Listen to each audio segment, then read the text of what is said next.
जर खऱ्या असतील तर ताबडतोबीने आता अधिवेशन सुरू आहे. काल परवाकडेच एक सर्वपक्षीय बैठक पंतप्रधान नव्हतेच पण गृहमंत्र्यांनी बोलवली होती. ती नुसती माहिती देण्यासाठी होती का? कारण नुसत्या माहिती तर आम्ही तुमच्या माध्यमातून बघतोय, त्याच्यात ती माहिती पुन्हा नुसती देण्यात आली असेल तर त्या बैठकीला काय अर्थ नव्हता. आपल्याकडे सुद्धा मणिपूरमध्ये अजून तसंच पेटलेलंच आहे. काश्मीरमध्ये सुद्धा हिंदूंच्या हत्या होत आहेत आणि आता बांगलादेशात जर मोठ्या प्रमाणावरती होत असतील तर केंद्र सरकारने ताबडतोब पावलं उचलून तिथल्या हिंदूंचं रक्षण केलं पाहिजे. ही जबाबदारी पूर्णतः आपल्या केंद्र सरकारची आहे.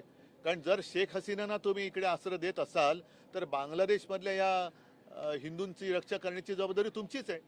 आज तुम्हाला पवार साहेब भेटतायत दिल्लीमध्ये. यापूर्वी त्यांनी एकाच महिन्यात 2 वेळा मुख्यमंत्र्यांची भेट घेतली आणि त्यानंतर आज तुमची आणि पवार साहेबांची भेट. या बैठकीला अदानींचे काही अधिकारी देखील उपस्थित होते. आता त्या बैठकीत मी तर नव्हतो, त्याच्यामुळे त्या बैठकीबद्दल स्वतः पवार साहेबच आपल्याशी बोलू शकतील. पण पवार साहेबांनी भूमिका स्पष्ट करावी, धारावी संदर्भातली आपली मागणी असेल साहेब. बघा, कोणाची भूमिका काय असावी त्याच्यापेक्षा माझी भूमिका स्पष्ट आहे. मी धारावीच्या विकासाआड आलेलो नाही. धारावीकरांना तिथल्या तिथेच घर हे मिळालंच पाहिजे ही आमची आग्रहाची मागणी आहे. आणि धारावीतल्या लोकांना अपात्र ठरवून मुंबईमध्ये एका धारावीच्या 20 धाराव्या करण्याचा डाव जो आत्ताचं जे मिंदे सरकार करत आहे आणि त्याच्या अदानींच्या मार्फत करत आहे तो आम्ही काय होऊ देणार नाही. मुंबईची विल्हेवाट आम्ही कोणी आला तरी त्याला लावू देणार नाही. मुंबईमध्ये एका धारावीच्या 20 धाराव्या आम्ही होऊ देणार नाही. परत एकदा सांगतो, जे धारावीकर आहेत त्यांना तिथल्या तिथे घर हे मिळालंच पाहिजे. आणि एवढंच नव्हे तर धारावीकरांच्या घरामध्ये रोजगार आहेत, प्रत्येकाचे काही ना काहीतरी व्यवसाय आहेत, त्या व्यवसायाची सुद्धा एक सोय ही त्या योजनेमध्ये असायलाच पाहिजे. मुळामध्ये धारावीचा आराखडाच अजून झालेला नाहीये, तो जनतेसमोर आलेला नाहीये. त्याच्यामुळे मला अशी भीती वाटते की तिथल्या धारावीकरांना हे मिठागरात फेकणार दहिसर टोल नाका, मुलुंड टोल नाका, कुर्ला मदर डेअरी, अन्य 20 जागा, या 20 जागा या टेंडरमध्ये नव्हत्या आणि तशी कोणत्याही विकासकाला अशी मुभा देण्यात आलेली नाही आणि देता येणार नाही. तिथला TDR काढला गेलाय, तो TDR मुंबईवर वापरण्याची जबाबदारी अधिकार त्यांना देण्यात आलेले आहे. हे सर्वथा गैर आहे. त्याच्यामुळे या काही गैर गोष्टी आहेत त्या आम्ही मुंबईत होऊ देणार नाही. बाकी कोणाची काय भूमिका असेल तो ज्याचा त्याचा प्रश्न आहे, पण शिवसेना मुंबईची विल्हेवाट कोणालाही लावू देणार नाही. जे आमदार आपल्याला सोडून गेले, जे नेते सोडून गेले, त्यांसाठी अजून काही जागा आहे का? पत्तीचे दोर कापलेले आहेत की बरं, त्यातले काही तिथेच राहून मदत करणार असतील तर काय प्रॉब्लेम आहे? करणार आहेत का कोण? नाही, मी असेच एक शक्यता बघतोय. मी असं काय होणार असं नाही बोलत आहे. बोले आप बोले सर पहली बार लोकसभा चुनाव में आप ऐसे थोड़े सामने ये सामने ना. आइए, सामने एक मिनट आता थोड़ा आप होने दो, हिंदी होने दो. लोकसभा चुनाव में बड़ी जी आपकी पार्टी की अच्छा नहीं प्लीज. आपकी पार्टी का परफॉर्मेंस बहुत अच्छा रहा. पहली बार आप दिल्ली आए हैं लोकसभा चुनाव में जीत के बाद. यहाँ कार्यक्रम क्या रहेगा और बांग्लादेश में जो हालात हैं वहाँ अल्पसंख्यक हिंदुओं पे अत्याचार हो रहा है क्योंकि आपकी पार्टी बहुत हिंदुओं की बात बिल्कुल करती है. तो कैसे आप देखते हैं, क्या मांग सरकार से करते हैं?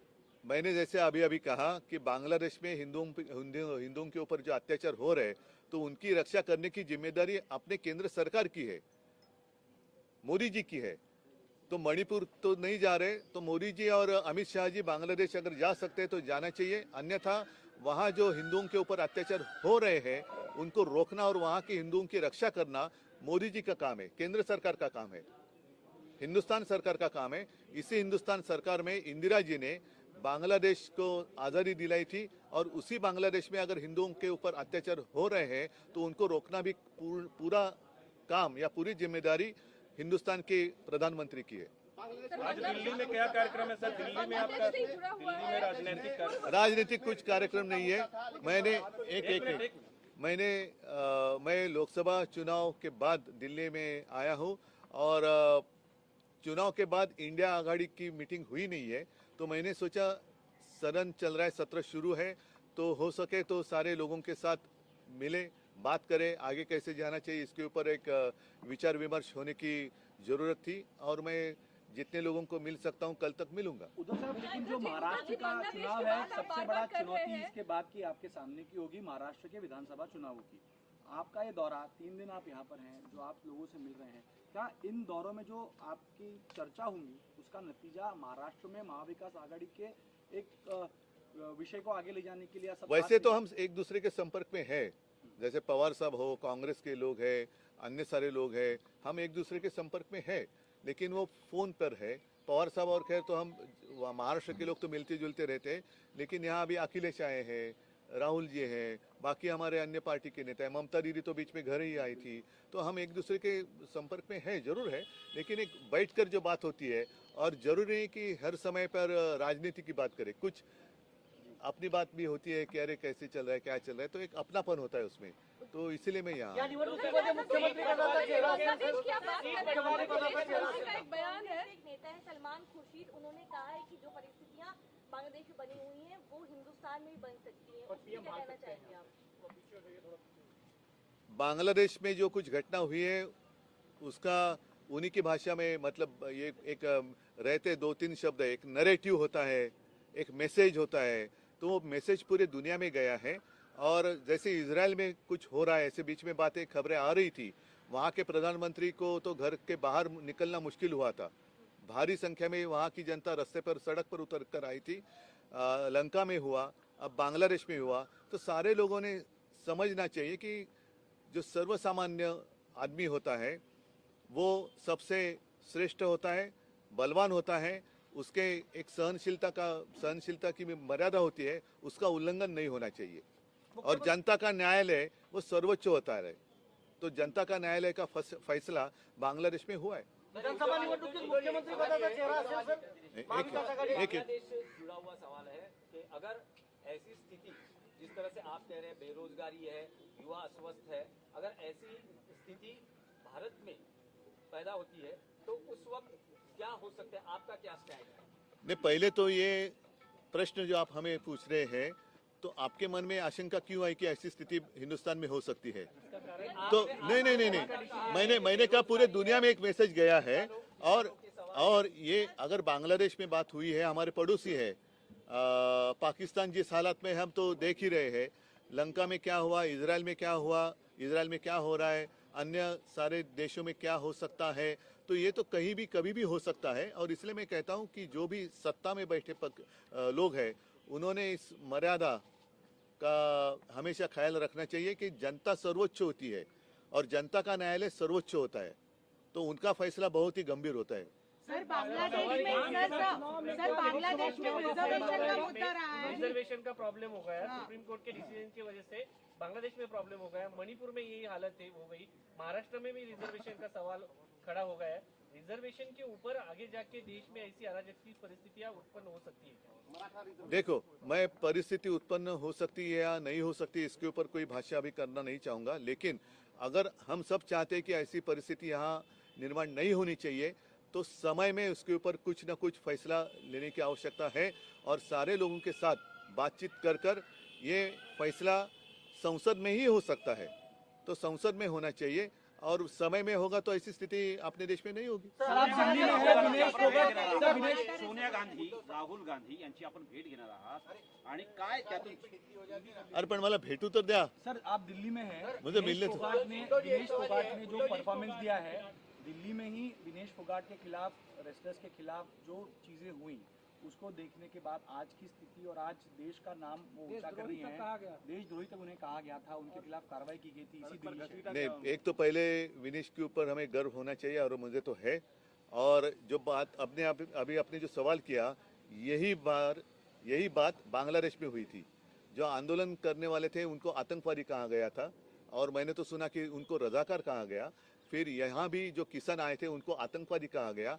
विनेश फोगाट जो अपने न्याय के लिए कुछ आंदोलन कर रही थी, उनको भी आतंकवादी कहा गया ना, जैसे आपने कहा। तो यही मैं कहता हूँ कि ये एक इशारा है, बांग्लादेश की जो स्थिति हुई है बांग्लादेश में एक इशारा है सबके लिए। और सभी लोगों ने समझना चाहिए कि ऐसे भगवान के ऊपर कोई नहीं है, हम तो इंसान है। आणि मराठीमध्ये एक म्हण आहे, देव देतं आणि कर्म नेतं. हे प्रत्येकाचं कर्म असतं, ते ठरवत असतं त्याचं भविष्य. तर देवाने दिले, आपण देवापेक्षा मोठं स्वतःला समजू नये, हाच यातला इशारा आहे. आरक्षणाचा मुद्दा महाराष्ट्रात पण आहे. राज ठाकरेंनी म्हटलं आरक्षणाची गरजच नाही. ठीक आहे, तो त्यांचा विषय, त्यांना विचारा तुम्ही. एक सवाल ये है कि पिछले बार 2019 में हमने देखा था कि मुख्यमंत्री पद को लेकर, और आप जब मुख्यमंत्री बने तो कई बार आपके साथियों ने भी कहा कि आपने बहुत शानदार काम किया है, तो अगर इस बार मौका मिलता है तो आप होना चाहेंगे? आपको लगता है कि क्योंकि आपकी इच्छा तो थी नहीं, पर इस बार इच्छा है क्या महाराष्ट्र को देखते? नहीं, पहले मुझे बताइए कि शानदार काम किया है किसने कहा? कई आपके साथियों ने कई बार तो उन्हीं को पूछो क्या मैं दोबारा उनको चाहिए या नहीं चाहिए? आपकी इच्छा रहेगी या नहीं, जब मैं मुख्यमंत्री बना तो मेरे सपने में भी नहीं था मैं कभी मुख्यमंत्री बनूं, ना कभी बनना चाहता था, लेकिन जिम्मेदारी से भागने वाला मैं नहीं हूं और इसलिए जिम्मेदारी आई, मैंने मेरी ओर से निभाने की कोशिश की। अगर मेरे साथी कहते कि उन्होंने शानदार काम किया है तो उन्हीं को पूछो मैं चाहिए या नहीं चाहिए, ये लोग तय करेंगे।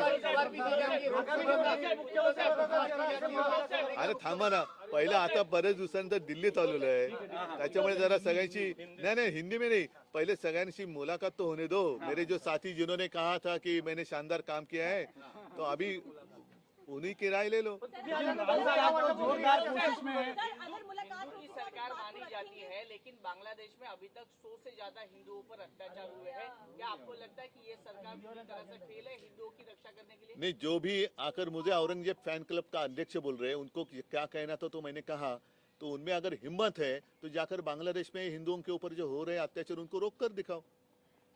उद्धव जी, एक विषय मुंबई महाराष्ट्र, उनकी ओर से कोई प्रतिक्रिया तो आई नहीं उसके ऊपर। आप हमसे प्रतिक्रिया पूछ रहे हैं तो हमने तो कह दिया, लेकिन प्रधानमंत्री जी की प्रतिक्रिया क्या है? कल जब मीटिंग हुई थी ऑल पार्टी तो प्रधानमंत्री थे क्या? लेकिन रूस प्रधानमंत्री नहीं थे। और संसद में जब स्टेटमेंट दिया गया तब भी प्रधानमंत्री थे नहीं थे? अगर थे तो उन्होंने कुछ प्रतिक्रिया दी है नहीं दी है? लेकिन मोदी सरकार मोदी सरकार ने रूस यूक्रेन की वॉर रुकवा दी ना, तो यूक्रेन और रशिया की वॉर रुकवा सकते हैं तो वो पापा को बोलो ना, वो पापा को बोलो कि पापा ये भी वॉर रुकवा दो, बांग्लादेश में हिंदुओं के ऊपर अत्याचार हो रहे, पापा अत्याचार रुकवा दे पापा। विधानसभा में यादव से भी मिलने वाले हैं, एसपी के भी सांसद आज मिले हैं। धारावी पुनर्विकास अदानीच्या माध्यमातून जो होतोय त्याला तुमचा विरोध आहे, काँग्रेसचा त्याला विरोध आहे, पंतप्रधानांचा मित्र म्हणून अनेकदा तुम्ही भूमिका मांडताना ती भूमिका व्यक्त केलेली आहे। अशात शरद पवार हे सुद्धा अदानींचे मित्र आहेत। गेल्या 10 दिवसात शरद पवारांच्या मुख्यमंत्री एकनाथ शिंदे यांच्याशी 2 वेळास बैठका झालेल्या आहेत आणि असं म्हटलं जातंय की या बैठकीवेळेस अदानी समूहाचे अधिकारीही उपस्थित होते। तर अशा वेळेस महाविकास आघाडीत 2 पक्ष अदानींना विरोध करतायत, तर दुसऱ्या बाजूला पवार हे अदानींच्या बाजूने असल्याचं याच्यावरती माझी भूमिका स्पष्ट आहे, शिवसेनेची भूमिका स्पष्ट आहे। अदानी कोणाचे मित्र, अदानी कोणाचे शत्रू? अदानी काय माझे शत्रू नाही आहेत, पण जो मुंबईचा शत्रू तो माझा शत्रू। त्याच्यामुळे जो कोणी मुंबईची विल्हेवाट लावायला येत असेल त्याला मी मुंबईची विल्हेवाट लावू देणार नाही। तो कोणाचाही मित्र असू दे, कोणाचाही शत्रू असू दे, जो मुंबईचा शत्रू तो मुंबईकरांचा शत्रू। आणि मला नाही वाटत पवार साहेब सुद्धा मुंबईची वाट लावायला देतील।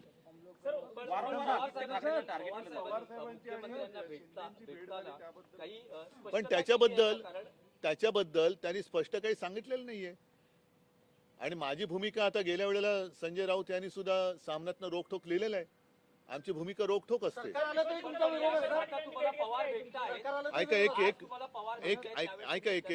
एक मिनिट तुम्ही जो प्रश्न केला, सरकार आल्यानंतर सुद्धा टेंडरच्या बाहेरच्या गोष्टी ज्या आहेत त्या आम्ही होऊ देणार नाही आणि जर त्या टेंडरच्या अंतर्गत असलेल्या अटी तटी काय असतील त्याच्यात अदानींना हे जमत नसेल तर अदानीने सांगावं की मला जमत नाही, नव्याने टेंडर मागवा आणि त्याचा विकास करा। परत एकदा सांगतो, धारावीचा विकास झाला पाहिजे। धारावीच्या विकासाच्या आड आम्ही नाही। धारावीकरांना त्यांच्या उद्योगांसह तिथल्या तिथे घरे मिळालंच पाहिजे। त्यांच्यावरती अपात्रतेचा शिक्का मारून जर तुम्ही मिठागरात टाकणार असाल, जर तुम्ही कुर्ला मदर डेअरीत टाकणार असाल, दहिसर मुलुंड इकडे तिकडे फेकून देणार असाल, पुन्हा तिकडे नवीन झोपडपट्टी करून त्याचा टीडीआर काढून सगळं आता मिठागराचं जागा कधी वापरत आलेली नाही, या माध्यमातून मिठागराची जागा सुद्धा अडाणीला टाकताय।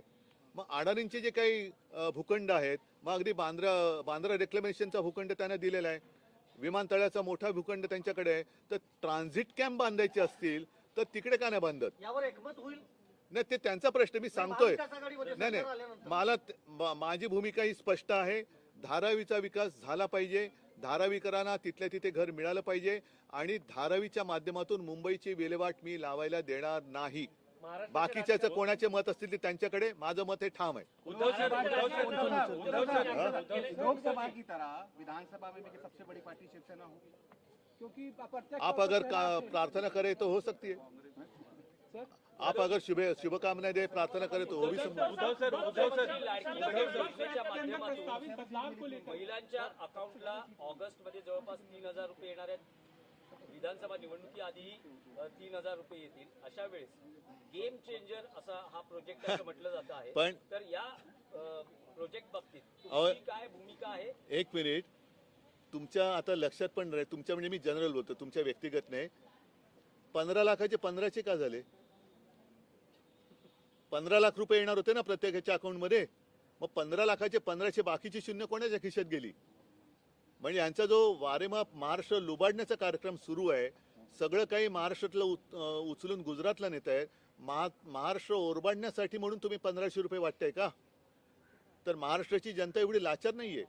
सरकारी योजना आहे, त्याचा लाभ सर्वांनी जरूर घ्यावा, पण ही लाच नाहीये. महाराष्ट्र लाचखोर नाहीये, लाच स्वीकारणारा नाहीये. आणि म्हणून माझा थेट प्रश्न आहे, 14 साली प्रत्येकाच्या खात्यात 15 लाख रुपये येणार होते, त्या 15 लाखाचे 1500 कसे झाले हा प्रश्न विचारा पहिला. चंद्रकांत पाटलांनी भेट घेतल्यानंतर विशाल पाटील तुम्हाला भेटलेले आहेत, विश्वजित कदम देखील तुम्हाला भेटलेले आहेत. हो मग साहेब, तुम्ही असं म्हणतात की ही सरकारची योजना आहे. एक प्रश्न पूर्ण हो द्या. तुमचं सरकार आल्यावर ही योजना कंटिन्यू केली जाईल का? तसं पाहिलं तर केंद्र सरकार लोकसभेच्या निवडणुकीत जो आमच्या महाविकास आघाडीचा जाहीरनामा होता, त्याच्यात काँग्रेसचा जाहीरनामा होता, त्याच्यात तर लखपती दिदी म्हणजे याच्यात 8,500 रुपये महिना हे देणार होते आणि मग आम्ही देणार होतो. आणि जूनमध्ये निकाल लागल्यानंतर आमचं सरकार आल्यानंतर जुलैपासून ही योजना सुरू होणार होती. अर्थात केंद्रातल्या सरकारचा त्याला एक पाठिंबा मिळणार होता आणि म्हणूनच आत्ताची जी यांची जी योजना आहे ही त्या योजनेवरती आधारित आहे. पण त्यांनी, मी पुन्हा एकदा सांगतो की 8,500, कारण आता केंद्रातही त्यांचं सरकार आहे. आमचं केंद्रात आलं असतं तर आम्ही 8,500 रुपये देणार होतो. आता केंद्रात त्यांचं सरकार आहे, मग तुम्ही 8,500 रुपये का देत नाही? आणि मग जसं मी म्हटलं तर बहिणीला तर तुम्ही द्या, पण भावांचं काय? त्याला तुम्ही ती जुनी जी योजना आहे कौशल्य विकास, त्याच्यात जे स्टायपेंड मिळणार आहे ती पुन्हा लाडका भाऊ म्हणून आणण्याचं थोतांड करताय. हे लोकांना काय कळत नाही? ही जुनी योजना आहे, पण त्याच्यामध्ये लाडका कॉन्ट्रॅक्टर ही जी भूमिका आहे, त्याच्यामध्ये आता मुंबईमध्ये मुंबईची वाट लावून जर 1500 रुपये वाटणार असेल तर मुंबईकर काय घेतील आणि मत देतील असं तुम्हाला वाटतं? म्हणजे धारावीकरांचं आयुष्य आणखीन वाईट करणार, जो एका धारावीच्या 20 धारावी करणार. तसं शेतकऱ्यांना हमीभाव पाहिजे, तो हमीभाव मिळत नाहीये. म्हणजे किती दिवस तुम्ही तुमच्यावरती अवलंबून या स्वाभिमानी महाराष्ट्राला ठेवणार? महाराष्ट्र त्याच्या हक्काचं मागतोय, नोकऱ्या मागतोय, रोजगाराचे सगळे उद्योगधंदे हे तुम्ही गुजरातला नेताय. तर ते उद्योगधंदे गुजरातला गेल्यानंतर तुम्ही आम्हाला काय भीक दिल्यासारखं 1500 रुपये देत आहे? तर महाराष्ट्र हे कदापि मान्य करणार नाही, कारण महाराष्ट्र हा छत्रपती शिवाजी महाराजांचा महाराष्ट्र आहेच आणि तो कधीही अशा लाचारखोरांसमोर झुकलेला नाहीये. सांगलीचा वाद बैठक झाली, विशाल पाटील अशी बैठक झाली, चंद्रराजी देखील होते. काय नक्की चर्चा झाली? लोकसभा निवडणुकीच्या नंतर ही पहिली बैठक होती. आता कुठे विशाल आणि विश्वजित आहेत का? गेले. बघा, विशाल विश्वजित काय चंद्रहार काय ही तरुण तरुण मुलं आहेत. आता कुठे काय चूक झाली तर मनात डूक ठेवून धरून ठेवणारा मी काय नाहीये. त्यावेळेला जे घडायला नको ते घडलं, पण तरी एक गोष्ट नक्की की आम्ही भाजपचा पराभव हा तिकडे केला. भले आम्ही वेगळं लढलो, माझा चंद्रहार पराभूत झाला त्याचं शल्य आहेच, पण भाजपा जिंकला नाही. आणि आता विशाल सुद्धा महाविकास आघाडीच्या परिवारात जर येत असेल, आला असेल आणि पुढच्या विधानसभा असतील आणि पुढच्या वाटचालीमध्ये झालेल्या चुका पुन्हा होणार नसतील अशी जर का त्यांनी जर मला ग्वाही दिली असेल आणि खात्री दिली असेल, आम्ही सुद्धा आपलेच आहोत, तर मग मला असं वाटतं डूक धरून धरण्यात काय विधानसभा निवडणुकीत एकत्र असणार, एकत्र आम्ही राहूच.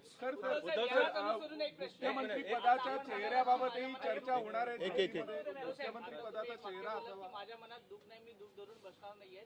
तर हे वाक्य तुमच्या जे गेलेले 40 नाही लागू होईल. हा प्रश्न मला अपेक्षित होताच. त्यांनी बघा, विशाल पाटील आणि विश्वजित काय माझ्या पक्ष फोडला नाही. त्यांनी ह्या गद्दाराने माझा पक्ष नुसता फोडला नाही तर चोरला संपवण्याचा प्रयत्न करताय. आणि त्याही पेक्षा महाराष्ट्र जे लुटतायत त्यांच्या चरणी त्यांनी तो वाहून टाकलाय. तर त्यांना क्षमा नाही. हे पण उद्धव सर इधर से भी ले पक्ष म्हणून निर्णय घेतला जाईल. मी वैयक्तिक नाही घेणार, पण पक्ष म्हणून निर्णय घेतला जाईल. जर पक्षाने म्हटलं शिवसेनेने नाही त्यांच्या आमदारांच्या हा पण बाबतीत त्या तर असं काही होऊ शकतं का की जर गरज एक असेल एक उनका होने दो. विधानसभा निवडणुकीच्या काळात जर बर गरज असेल त्याच्याबद्दल मी काय म्हटलं, काही जण अशी असतील की ते तिथे राहून मला मदत करतील. असे काही आहेत मग ते फक्त तुमच्या शिवसेना संपर्कात आहेत मुख्यमंत्री पदाच्या चेहऱ्याबाबत चर्चा करणार आहात का? कई दिनों से कयास चल रहे हैं कि रस्साकशी इंटरनल चल रही है योगी सरकार और दिल्ली के बीच में. अखिलेश यादव कह रहे हैं कि डबल इंजन आपस में टकरा रहे हैं. आपको क्या लगता है, चूंकि वो इंडिया अलायंस का एक महत्वपूर्ण पार्ट है और संभवतः महाराष्ट्र विकास आघाड़ी का भी संभवतः पार्ट हो, यूपी की पॉलिटिक्स को लेकर आपका क्या अनुमान है? मैं यूपी की पॉलिटिक्स का इतना अभ्यास तो मैंने नहीं किया है, लेकिन जो ऊपर खबरें आ रही है, जो भाजपा की नीति है यूज एंड थ्रो, वही शायद वहाँ होने जा रहा है. और अब मोदी जी का करिश्मा तो नहीं चला, तो मोदी जी नहीं तो दूसरे कौन, ये एक चर्चा भाजपा में शुरू हो गई है, जरूर हुई है, संघ में भी शुरू हुई है कि अगर मोदी जी का चेहरा हमें विजय प्राप्त करके नहीं दे रहा है तो दूसरा कौन. तो फिर मेरी जगह दूसरा कोई आने वाला है तो उसको पहले ही काटो. ये राजनीति बीजेपी में शुरू हुई है. जैसे मध्य प्रदेश में मुझे दुख हुआ, शिवराज जी को मुख्यमंत्री होना चाहिए था, बनाना चाहिए था. उन्हीं के चेहरे पर मध्य प्रदेश में भाजपा जीती और उनको तो मामा बनाया गया. फिर कुछ ज़्यादा नाराजगी नहीं होनी चाहिए, लोकसभा में उसका असर हो सकता है, इसलिए उनको लोकसभा में लड़ाया गया. वो तो भारी वोटों से जीत भी गए. तो मध्य प्रदेश में शिवराज जी लोकप्रिय है. यूपी में भी योगी जी ने सत्ता की कमान संभाली थी. अब ऐसे किसी को लगने लगा होगा कि मोदी जी नंबर 2 बनने जा रहे हैं, तो जो नंबर 2 पर अपनी मोहर जिन्होंने रखी है, नजर रखी है, शायद आपस में उनकी लड़ाई चल रही होगी. भाजप अध्यक्ष पदाच्या शर्यतीत आहेत असं म्हटलं जातंय. त्यांचंही नाव सध्या चर्चेत आहे भाजपचे अध्यक्ष म्हणून. माझ्या शुभेच्छा आहेत. चला एक मिनिट जरा हिंदी में क्योंकि आप दिल्ली आए हैं महाराष्ट्र बोलिए बोलिए. महाराष्ट्र विधानसभा चुनाव से पहले क्या आप चाहेंगे कि महाराष्ट्र विकास आघाड़ी मुख्यमंत्री के पद के चेहरे के साथ चुनाव में जाए या फिर बिना चेहरे के जाए? क्योंकि महाराष्ट्र विकास आघाड़ी के दूसरे जो घटक दल हैं, शिवसेना को अगर छोड़ दे तो उनकी तरफ से परस्पर विरोधी बयान आते रहे हैं, होना चाहिए नहीं होना चाहिए. आपका क्या मत है, क्योंकि आपने अंतिम वक्त में महाराष्ट्र विकास आघाड़ी की कमान संभाली थी? हिंदी आणि मराठी सर. मैंने इसका उत्तर मराठी में दिया है. आपने जो कही थी बात कि जो मेरे साथी थे जब मैं मुख्यमंत्री था, उनका कहना है मैंने शानदार काम किया था, तो उनको पूछो. और चेहरा होना चाहिए तो सब साथ में मिलकर चेहरा बनाओ, मुझे कोई आपत्ति नहीं. लेकिन चुनाव तो महाराष्ट्र के होने जा रहे हैं ना. सर दिल्लीत आलाय, तिथल्या भेटीगाठी होत एक मिनिट त्यांचं हिंदी में होने दो ना. अरे हिंदी में होने दो ना पूरा. हाँ तो मैं तो यही मानता हूँ कि महाविकास आघाड़ी का गठन जो हुआ है वो किसी व्यक्ति के लिए नहीं है, देश के लिए नुकसान पहुंचाने वाली जो युति है, महाराष्ट्र को नुकसान पहुंचाने वाली नहीं, महाराष्ट्र को लूटने वाली जो महायुति है, उसको सत्ता से भगाने के लिए हम इकट्ठा आए हैं. मुख्यमंत्री जी की बात हम बैठकर कभी भी तय कर सकते हैं और हमारे यहाँ तो चेहरे हैं. महायुति के पास जो चेहरे हैं उनमें से मैं तो मानता हूँ एक भी लायक नहीं है. और जो उनका कारोबार चला है, ऐसी स्थिति आगे जाकर होनी चाहिए, ऐसे मुझे नहीं लगता कि महाराष्ट्र की जनता के मन में होगा. मुख्यमंत्र्यांचा चेहरा तुम्ही वारंवार अलीकडेही उल्लेख करतात. काल सुद्धा तारीख देण्याची विनंती शिवसेना युपीटी तर्फे वकिलांतर्फे करण्यात आली. त्यावर सर्वोच्च न्यायालयाच्या न्यायाधीशांनी असं म्हटलं आहे की तुम्ही माझ्या जागी बसून पहा, तुम्हाला पळता बघा, जोडी होईल. माझं म्हणणं असं आहे की मी पूर्णपणे सरन्यायाधीशांचा मान राखून, ते जसं काल बोलले की तुम्ही माझ्या जागी बसून बघा, तसं सरन्यायाधीशांनी सुद्धा समोरच्या याचिकाकर्त्याच्या जागी बसून बघावं की काय आम्हाला झेलावं लागतं. आणि मी अनेकदा सांगितले, आमची आशा ही शेवटी न्यायालय आहे, कारण न्यायालयामध्येच आम्हाला न्याय मिळेल ही आमची आशा आहे. पण त्याला जर का मी हे सरळ बोललो आणि त्याच्यात कोणाचा अपमान करण्याचा माझा अजिबात हेतू नाहीये. करोना काळ आपण बघितलेला आहे. योग्य काळात जर इलाज झाला तर रुग्ण वाचू शकतो. तो मेल्यानंतर जर का औषध घेऊन किंवा ऑक्सिजन घेऊन आला तर त्याचा काही उपयोग होत नाही. त्याच्यामुळे तुम्ही रुग्णाच्या अवस्थेत जाऊन बघा की त्याला औषधाची किती गरज आहे, एवढंच मला म्हणणं आहे. आणि वेळेमध्ये औषध द्या तर लोकशाही जगेल. नाहीतर मग तुम्ही आणि आम्ही, मग जनता न्यायालय जे आहे ते सर्वोच्च आहे, त्या जनता न्यायालयात आम्ही जातोच आहोत. सगळ्यांना धन्यवाद. जय हिंद, जय महाराष्ट्र.